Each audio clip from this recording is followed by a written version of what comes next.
ఏం చేస్తున్నావు? ఏం చేస్తున్నావు? కోన్ పెడుతున్నావా? ఇప్పుడు ఎందుకు పెడుతున్నావు తాతకి కోను?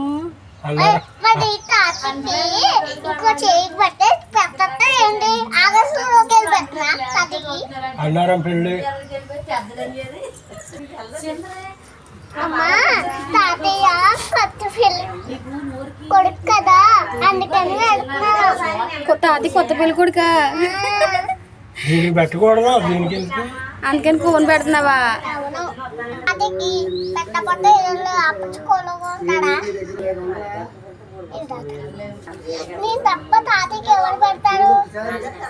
బుజ్జి తాతయ్య